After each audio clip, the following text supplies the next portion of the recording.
हनुमान जी लंका भी जाते हैं तो राम जी को ध्यान करते हैं, प्रवेश भी करते हैं तो हृदय में राम जी को रखते हैं। क्यों? कोई भी काज बिना राम जी को हृदय में रखे हुए पूर्ण नहीं हो सकता है। यही दास की नीति है कि दास को स्वामी को हृदय में रख करके ही कार्य करना चाहिए, फिर वह दास कभी फेल नहीं होता है। कोई भी काम करने के पहले प्रचार नहीं, विचार करो। विचार करोगे प्रचार अपने आप हो जाएगा। है? लेकिन हम लोग पहले ही प्रचार ठोक दिए, एडवर्टाइजमेंट ले बोलो सीताराम, फिर क्या प्रचार हो जाता है, विचार होता नहीं है, काम फेल हो जाता है। ये ना सीख पाओ तो आज की कथा से एक और सीख सकते हैं। हनुमान जी ने 5 उंगलियों को एक करके मुक्का बना करके लंकनी को मारा, वो भी विरक्त बन गई। मानो हनुमान जी ये कहना चाहते हो कि हमको सभी को अपने परिवार में, समाज में, अपने राष्ट्र में एकत्रित होकर रहना चाहिए, पर कोई भी विदेशी ताकतें हमारा बाल बांका नहीं कर सकती। ये ना सीख पाओ तो आज की कथा से एक बात और सीखो। पूछो क्या? पूछो। सोते सब हैं, लेकिन जो काम में सोते हैं उन्हें रावण जगाता है। जो राम को हृदय में रखकर सोते हैं उन्हें हनुमान जगाते हैं। आज की कथा का 5वां सूत्र, और अगर ये 4 ना भी सीख पाओ, शायद तुम बिहारी आदमी आओ, खा पी के ज्यादा भात आ गए हो, चावल ज्यादा खब गए हो, पानी कम पे वो हो, पंडाल से निकलवे ना मिलो हो, कई जन के तो पसीना में मेकअप बहा गए, कई जन के कपड़ा बड़ी क्रेज में आए थे कि फोटो खींचे, ना फोटो खींची ना टीवी चली। कई लोग तो अच्छा, कई लोग हमने देखे हैं, कई लोगों की भक्ति बड़ी अद्भुत होती है कि उनके सामने कैमरा जाएगा, वो भी सीताराम सीताराम सीताराम सीताराम, और कैमरा ना जाए कहोगे ताली बजाओ, और कैमरा चलो जाए, तो ऐसे भी होते हैं। तो आज तो कुछ नहीं चल पाया, तो हो सकता तुम मन में खिन्न हो, लेकिन हम आपको कहेंगे 4 बातें ना भी सीख पाओ तो 5वीं बात आज सुंदरकांड की सीखने योग्य है। क्या?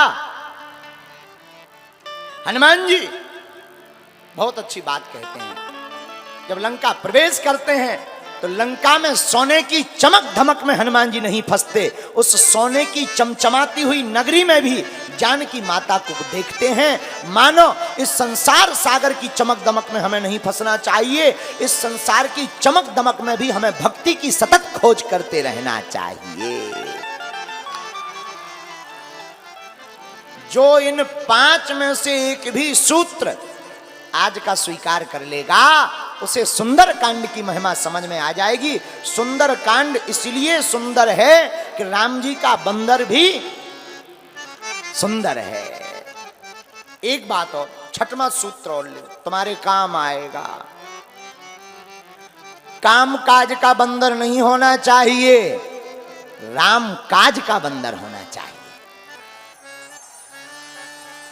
काम काज का बंदर केवल बंदर होता है, राम काज का बंदर भी सुंदर कांड की तरह सुंदर होता है। 7वीं सीख और लो सुंदर कांड से।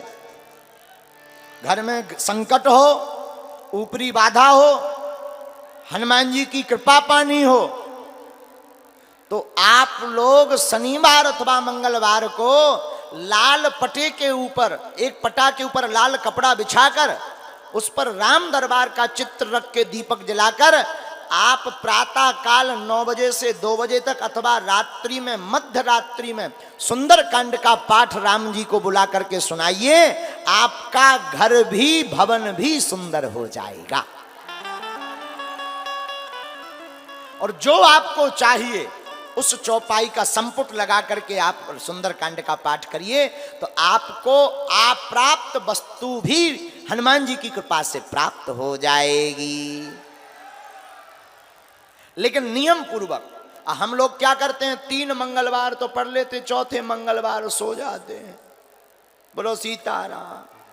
फिर कहते गुरु जी हनुमान जी की कृपा नहीं हो रही है, ठटरी के बरे।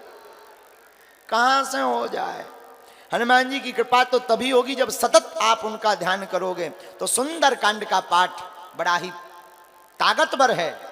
और हम कहते हैं सुंदर कांड का पाठ ना भी कर पाओ तो आजकल तो मोबाइल चल गए, सुनो, नहीं सुन पा रहे तो सुंदर कांड की पुस्तक को प्रणाम भर करो और 5 दिन तक सुंदर कांड की कथा को सुनो। हमें भरोसा है आप लोगों को 5 दिन में सुंदर कांड का महत्व समझ में आ जाएगा।